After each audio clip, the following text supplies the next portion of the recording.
All right. Looks like we are live, although for some reason it doesn't appear that I'm live on my own Facebook profile. Everywhere else I am. That's not good. They're probably boycotting you. Now it says they're alive. Okay, thanks, Zuck. Anyway, we are doing Watching Amazon, and you are, sir. John Lawson, the bold one, the cold one. The blurry one, because it's a little blurry there, but that's all It's right. a little blurry. That's all right. I'm Brent Leary, and I am not blurry. I'm looking rather clear, sounding good. I'll carry on while we trudge on with the cold one, the bold one, the blurry one, John Cold Rice Lawson. Hey, what's up? I'm glad you entertain yourself. If I don't do it, who will? I know, exactly. That's you should have that on a t-shirt. That's the meaning of your life. Not you. Absolutely not. Only you, bro. Only you. Good afternoon. You know what? I'm gonna turn some light on for you.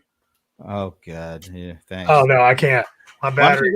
Why don't you just say good afternoon to Allah Hassan? Do you know? What's up, Allah? Do you know him personally, or you said what? Do you know him personally? Yeah, you know him personally too. He was at that first conference we did. He was one of the keynotes there. Dude, how long ago was that? Do you expect me to like remember all that? I forget. Old people. And it is our mutual buddy Alan Bergson. What's up, Alan? I want to know where our buddy Meredith is. Come on, Meredith. She'll be here. You got to be here, Meredith. And whatever happened to Ellen? I mean, like, she know. just fell off the face of the earth, man. I don't know. I probably offended her with a post somewhere. Yeah, I would not be surprised if that were the case, quite honestly. Yeah. You probably said something or posted something that, you know. Oh, my gosh. But it is what it is. Oh, nah. She's probably hanging around somewhere. She's probably got better things to do, actually. I'm sure she does. I do too. So let's get on. That just hit me funny for whatever reason. All right. Actually, you know, a lot has happened in this past week since we did our last show. That's every week, bro. But this just seems like this week there was just they bought stuff and they partnered with stuff and they announced stuff and man. So where do you want to start? Because you posted something. I did post one. I know what you posted. You know what? I like this. I like what you posted because it had the video. Yes, and so I am going to cut. Let me do this because that caught me funny. I mean, my man just. We're not even going to explain it. We'll explain it on the other side. Just let it run. We're going to let it run here. So let me just cue this up because quite honestly, this was hilarious. All right, here we go. Here we go. Get this there. And we go there. And here it is. Oh, I got the wrong one. I don't want Lou Dobbs right now. Ugh, let me do this. Gross. Let's see. Let me see what we got here. I think this should be it. Come on, man. Well, Dave, this young man says he had enough. He says the job was too demanding and took time away from his family. But tonight, he told me he regrets that hasty decision that's now gone viral. I'm not encouraging them to, but if you fed up with the job, you just got to be fed up with it. This tweet that Derek Lancaster shared went viral overnight. The 22-year-old who says he delivered packages for Amazon now having a change of heart. Yeah, I mean, it was immature and irresponsible on my end, but at the same time, enough is enough. He took aim at the online retail giant with this tweet saying in part, "I quit Amazon. I left the van on 12 Mile in Southfield." It's been retweeted more than 25,000 times and has more than 218,000 likes. Lancaster says he took this photo of the van at the gas pump. He also claims he filled the tank and left the keys in the ignition. All right. That's the one. That's the wrong video. No, I that was the right one. No, I didn't want. I like the I- other video where he's telling you why he quit. Yeah, but I like this one because upon further reflection, Cuz realized he could have done it a little differently. Yeah, but you didn't tell where. I mean, you didn't set it up where. Oh, we know. I mean, oh, all right. So, I mean, you- everybody doesn't know. okay. Well, you tell them because I thought everybody kind of knew, but you tell them what happened to this young Amazon driver in mid shift, in mid delivery.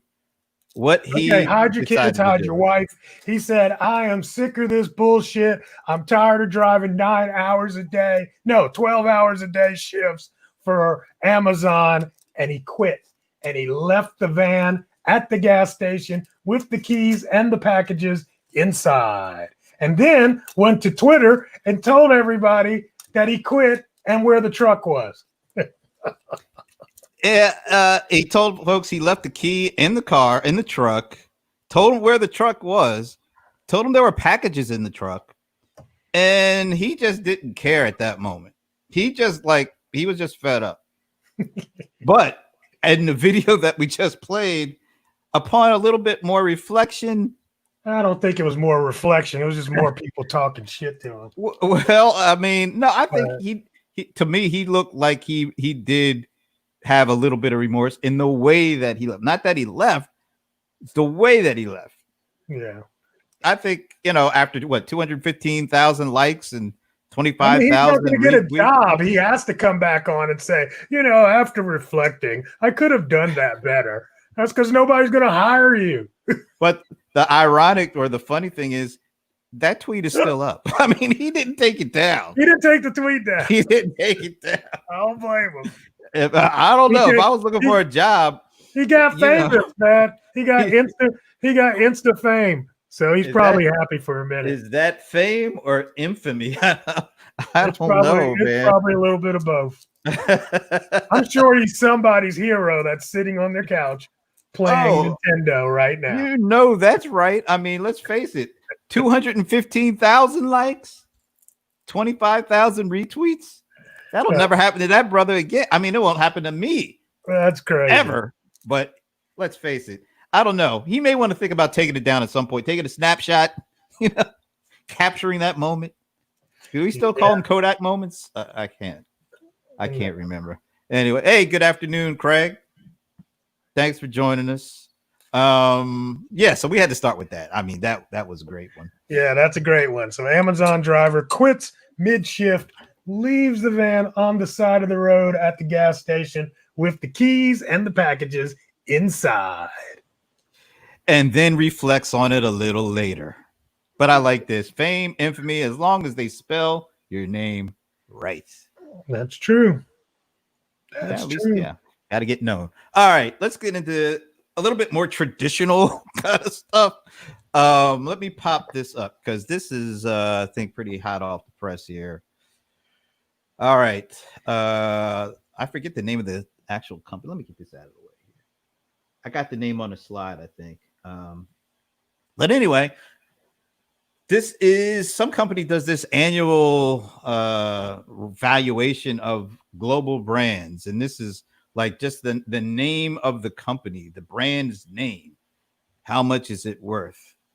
And as usual, I mean, Amazon is they're just look how far ahead they are of Apple. I mean, it's not even close. They are by far the number one brand. This is the stupidest. This is the dumbest thing I've ever heard. Why you say that? I mean, it's just stupid. I mean, look, literally, if I go around the world, this is somebody that has never been around the world. McDonald's is everywhere. Amazon is in America, and maybe a couple other countries. McDonald's is everywhere. Where's Coca-Cola? Give me a break. This Coca-Cola's in the top 20. This is Are you confusing most known for most valuable though? This says most valuable global brands by you said the name. Right. You're saying what you're saying is everybody there's McDonald's all over the place.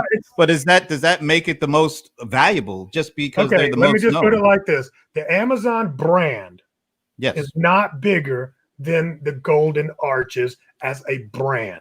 It's just you have didn't to say bigger. It said more valuable. That's all it said. Okay, well then if mine's bigger, how is it going to be less valuable? Oh, come on, man. How many Rolex watches are around? But aren't they the most?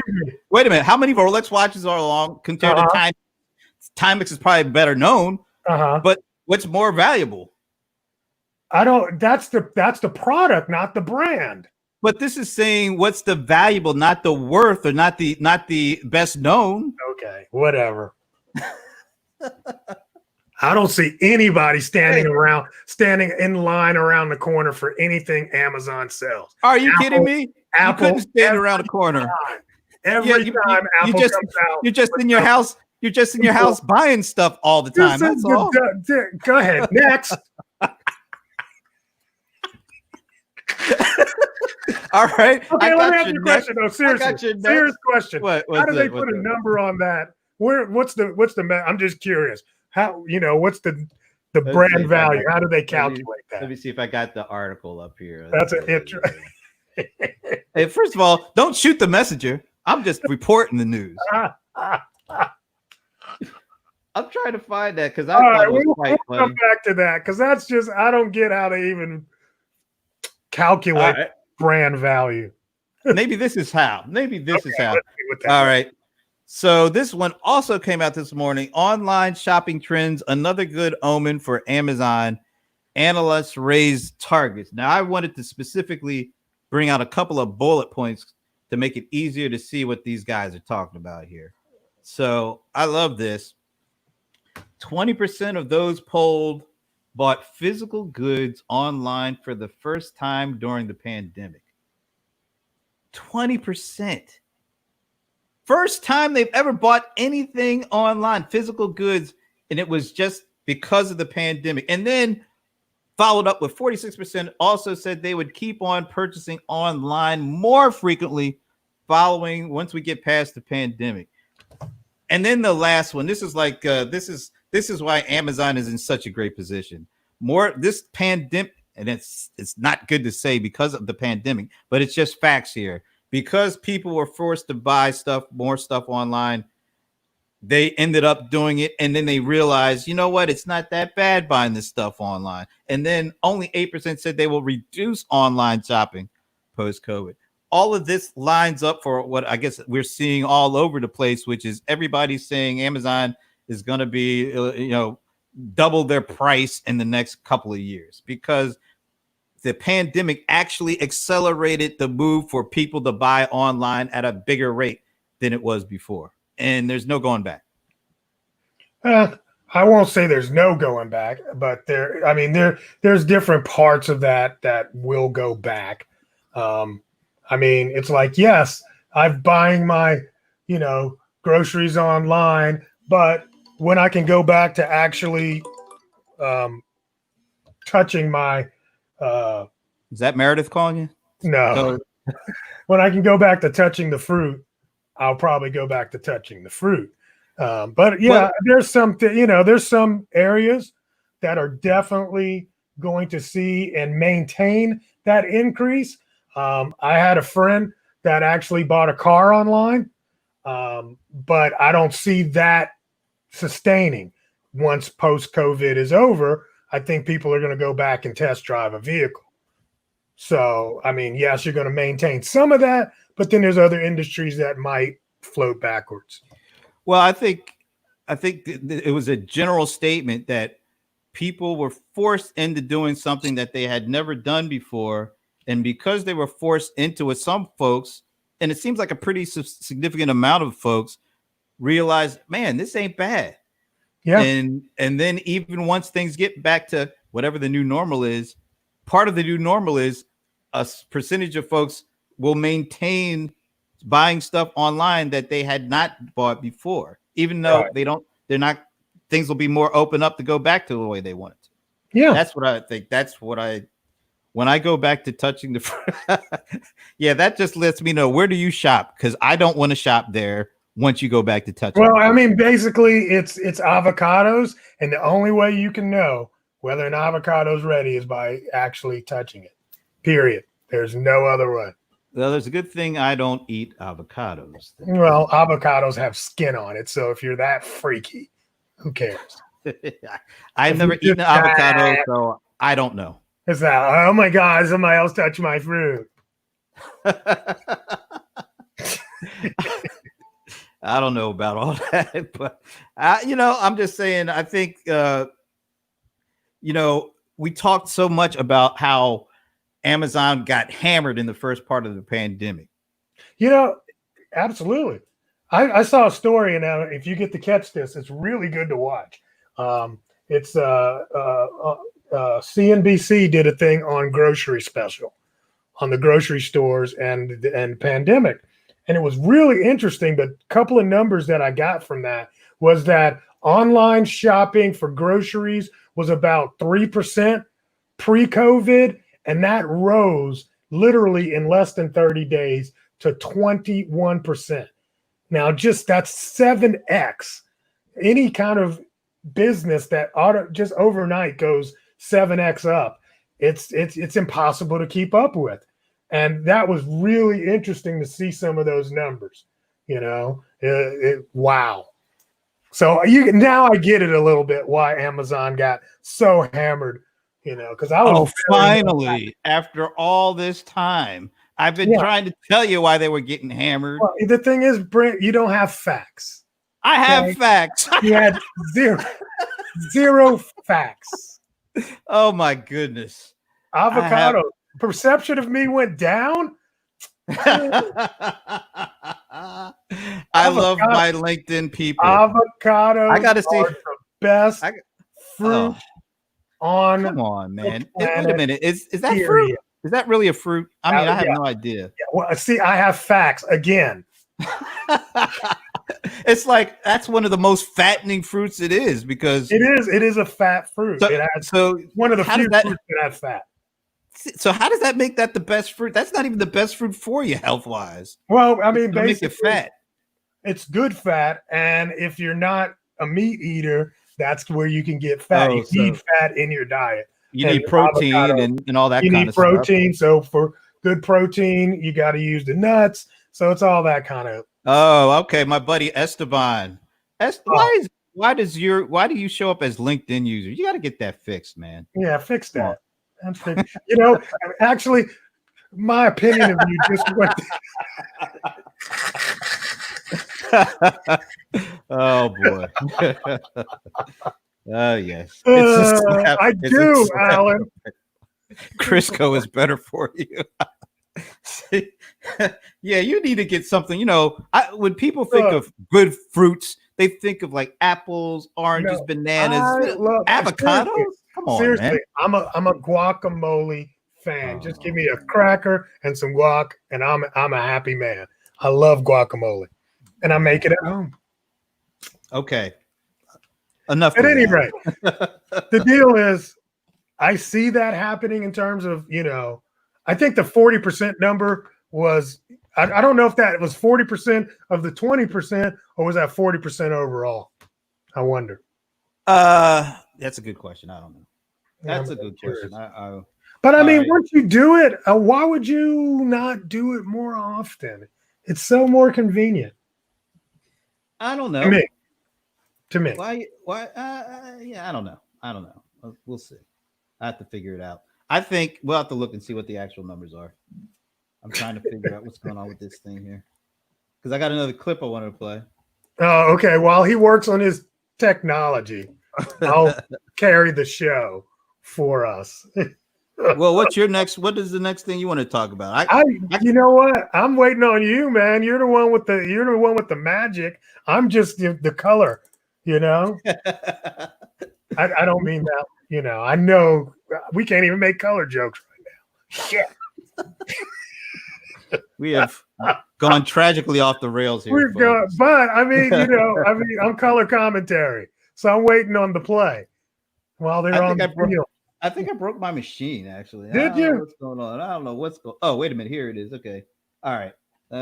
I wanted to talk about something because I think it's going to get bigger and bigger. And it was an article that I posted. This might have been last night or the night before one. I can't remember. But Amazon is opening this huge facility in Australia, but the key to it is it's going to be like almost 100% All robots. robots. So here is a report about this new facility opening up in Australia, and listen to what they say about the robots.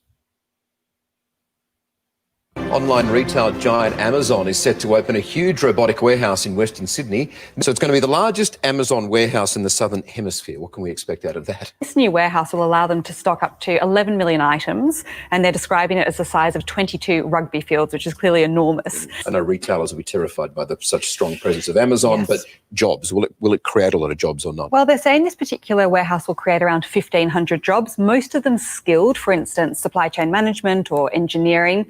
More broadly speaking, though, as you say, the overall online retail story is not necessarily so positive for jobs. The reality is, for warehouses like this, robots just do the job a lot better than humans in many cases. And so companies will certainly be looking to use robots where they can. Many warehouses these days are in fact fully automated, not even partially automated.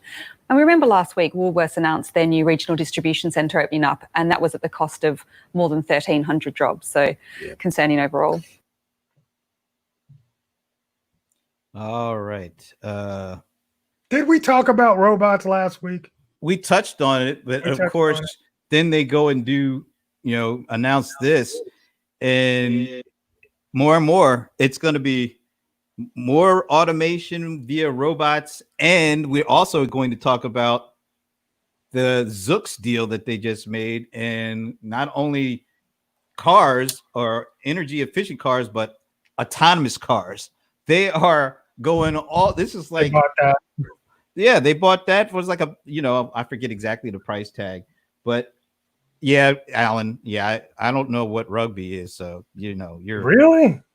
I'm football. just kidding. Yeah, it's not real football. It's It's that football. What do you mean? Okay, whatever. It's not It's American not. football. That's what I mean. Okay. That is exactly what I mean. Anyway, so they say that 1,300 jobs are going to be created by having this this robotic huge distribution fulfillment center, whatever you want to call it. But they're saying it's still going to be generating human jobs. But net, is this something that I don't remember? I can't wait to see this in how it works, because as far as I know, their robotic facilities still don't pack it and ship it. They'll pick it, but still takes humans to pack and ship. I wonder, I would love to see how this one's going to work and what's different from this warehouse versus other ones. I think we're going to see this may be a harbinger of things to come in the States. That's what I was saying. I think we talked about it before, that we're seeing an acceleration.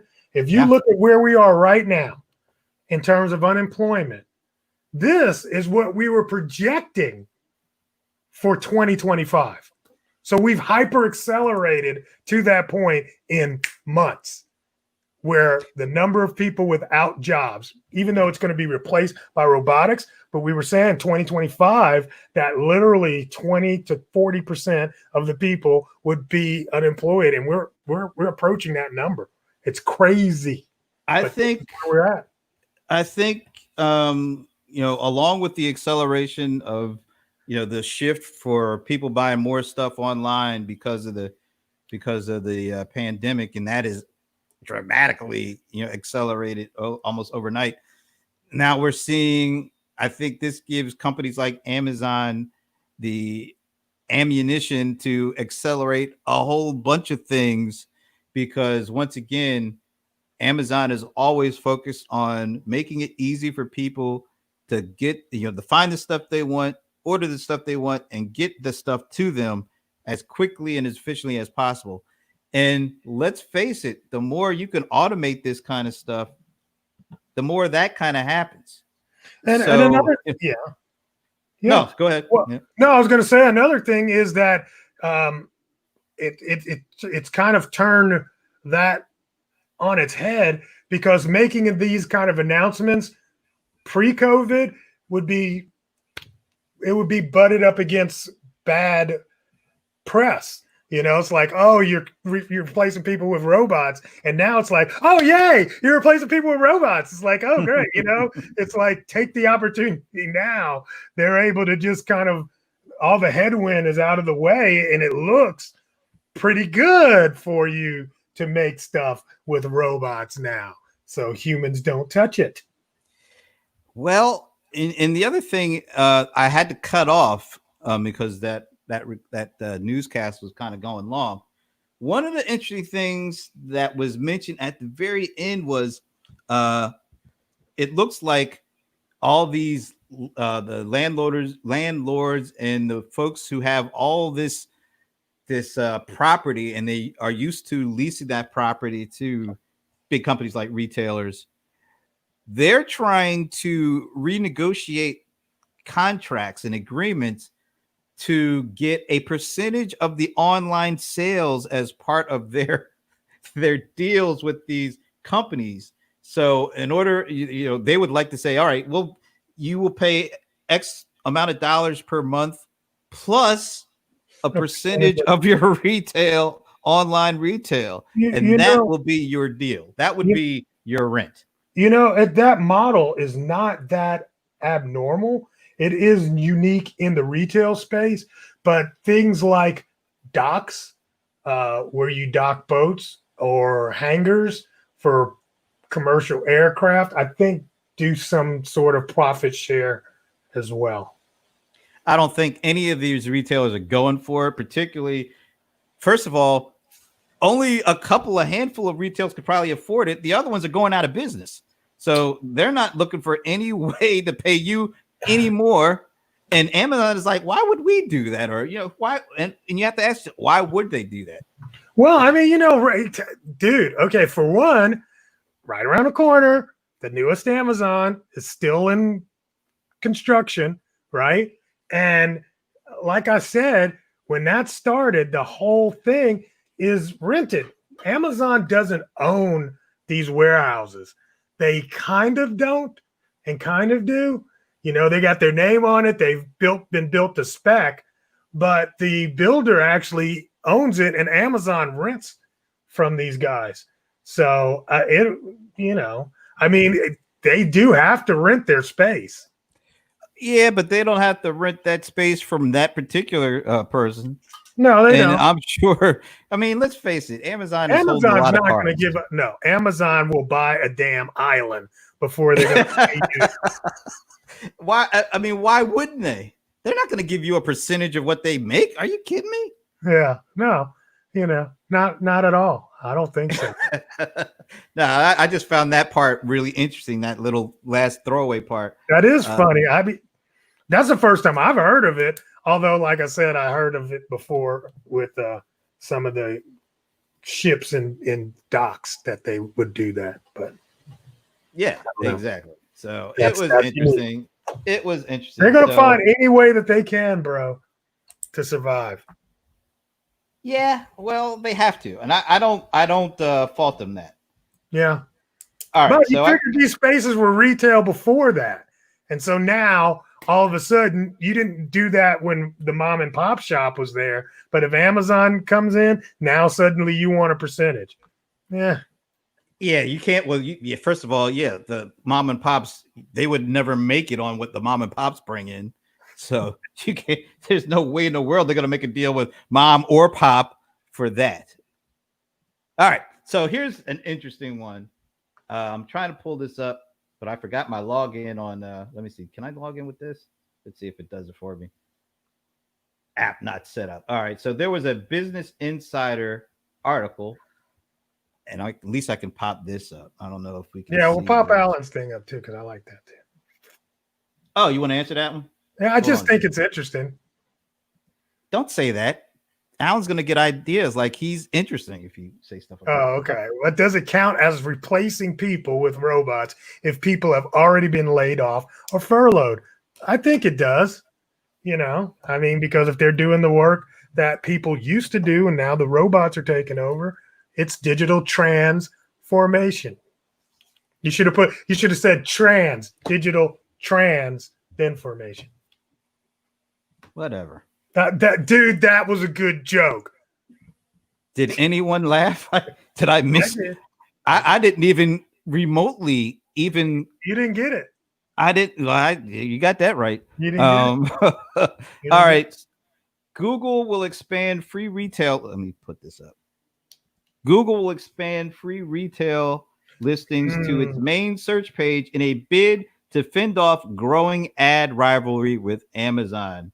And then the little quote is, the company had already changed the rules so that merchants could list items in the Google shopping selection for free, but they still had to pay for a slot at the top of Google search.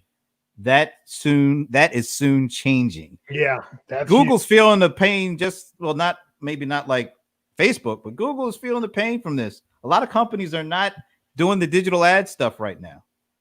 Yeah. Yeah. Well, I mean, if you think about it too, when you say a lot of companies are you're not spending the money on digital ads. Right. And does Amazon have the ability to counter this? I don't think they do. Amazon is already countering it because let's think about this.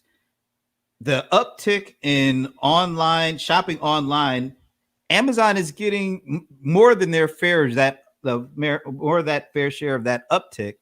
So if people are cutting back their ads, but online retail is still going crazy, guess who's benefiting from that? Amazon is getting it one way or the other.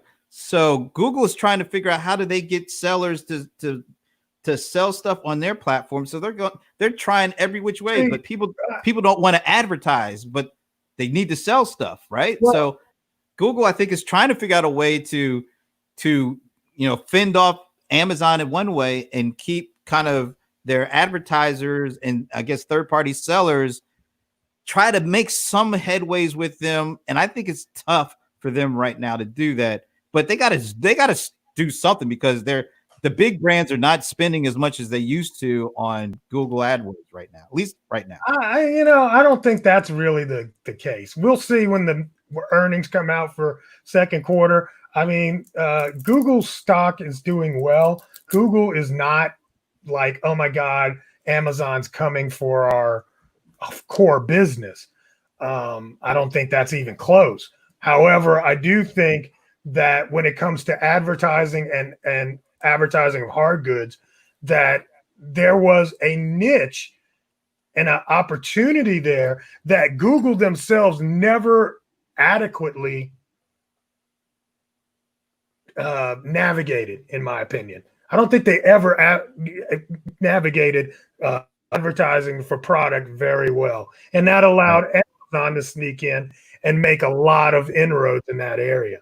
I think Google was never, I mean, the initial business model for Google was not to point people to where they could shop. It was about finding information and navigating the web. Let's remember. Okay. Wait, hold on. You don't remember something called Frugal? But was that the initial part of Google or was that an add-on? No, I'm just saying that was Google's shopping platform was Frugal. Right. And Frugal was great. It was 100% free. All right. And it was just a shopping platform for you it would suck all your stuff out of your store, a lot of eBay stores, and it would list it and it'd make it easy to find. I think that concept needs to come back. I think part of Google search should literally be product search. Yeah. Well, I think it was originally that until people were like, well, why don't I just go to Amazon and search? And not really. It hasn't changed. Not really. I mean, product searches. I mean, it was like 3 or 4 years ago since Amazon became number one destination for product search. Mm-hmm. Yeah, I don't see that changing anytime soon. I'm saying product search is different than text search. All right. Product search is intent search because they want to buy something. Right. And if I want to buy something, I need to see the picture. I need to see the description of said thing.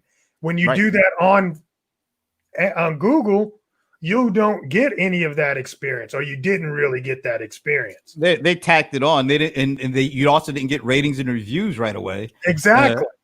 So Amazon, because of all that, people started going directly to Amazon for product searches. I think Google has all that data. All that data.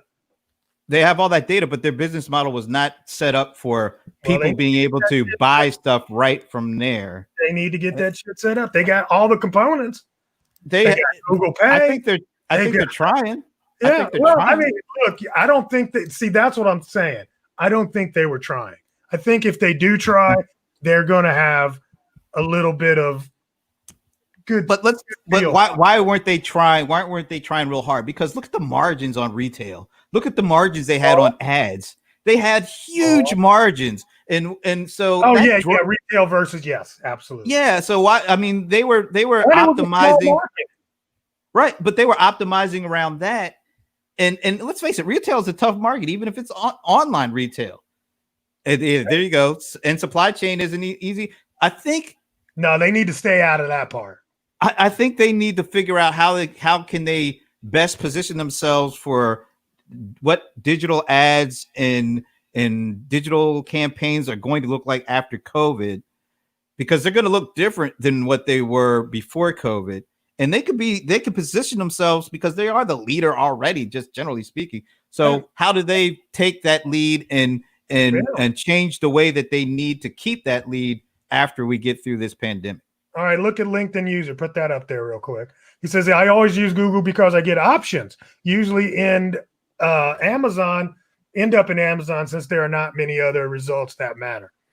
I think that is the most important part, is that when you do a thing on Amazon, you're not going to get a whole lot of different options as you would. That's because they are optimized to sell something at the end of the interaction.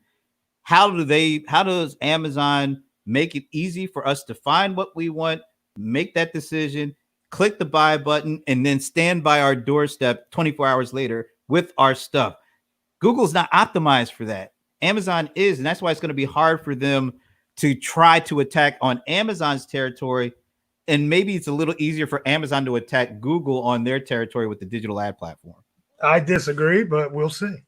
What else is new? You always disagree with me. Well, I'm just saying. I think you're saying that Amazon has an advantage.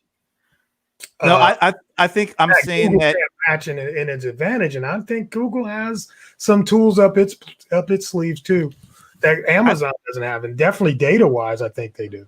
I think you're right about that, but it's also about being able to actually execute. And Google has shown that they have hard times when it comes to physical products, selling their own. Here's the thing, and that's a good point. I think you leave Amazon in the physical product space. Don't try to compete with that. That's where they've had their problems. When it comes to actual search, there's nothing that compares to Google search on the planet. Amazon search is not even close. Amazon is not in my pocket. Google knows everywhere I've been, where I'm going, and everything that comes out of my mouth. They have to utilize that and figure out how they can use that to the advantage of the end user to make shopping experience better. Okay, I totally agree with you on that. Google is the search king, but there's an opportunity not just for Amazon. There is an opportunity because search is changing more and more to voice search, which is a completely different animal.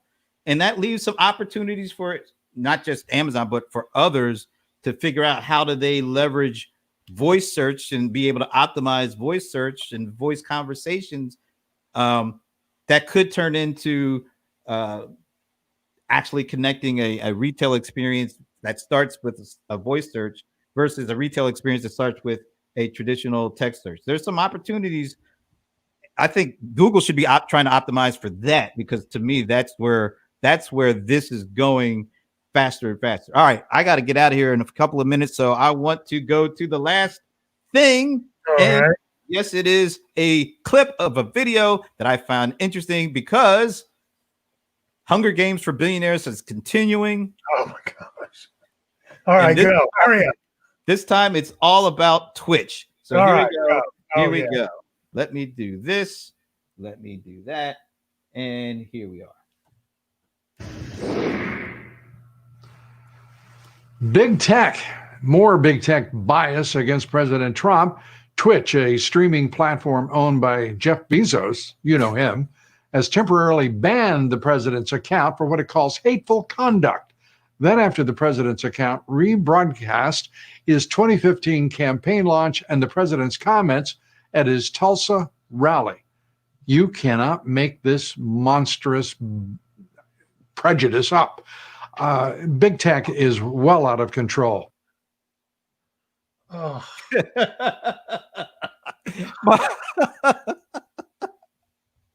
I couldn't help bring up the Lou Dobbs clip to talk Why? about that. I just found it kind of funny.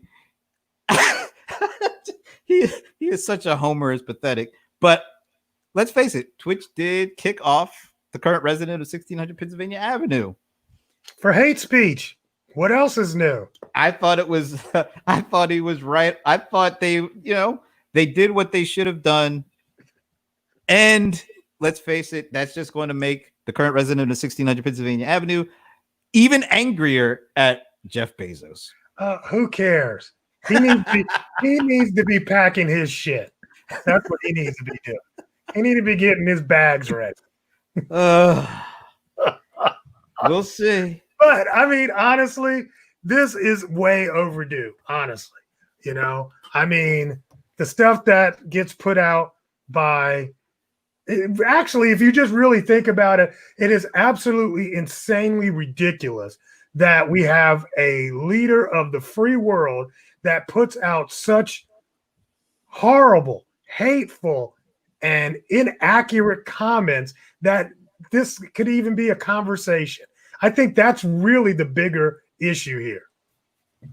I like the biggest issue being somebody at my buddy Esteban said, I'm always right. So I had to put that.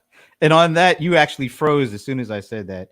And then look at Alan coming through for me as well. All right. And let's get this one. Craig. Yeah, this 230. Yeah, this is going to be something. They need to change that. That whole 230 thing is a joke. Oh, you can't take it back. You cannot take. I thought you were gone. All right. I've got to go. This is actually this was fun. This has been fun. Yes. I'm just glad that your technology held up for this time and starting to get a new one. You heard it here, folks. You heard it here, folks. Here's the deal. I'm going to tell anybody that wants to know. BH Photo. By the way, we're all leaving. So. I'm giving a plug. BH Photo this weekend is having a sale on laptops, MacBooks. So I'm grabbing it from there. There you go. Well, let's hope so. Let's hope so. Maybe next week we'll have a new look for the cold one, the bold one, John Cold Rice Lawson. Fingers I'll crossed. see it. I'll see it when I believe it. All right. This has been a good one. You'll see it when you believe it. Yes, that's what I said. Yes. Oh, let's say somebody said you missed one comment. All right, there it is. All right. We will see you next week for another great week of watching Amazon.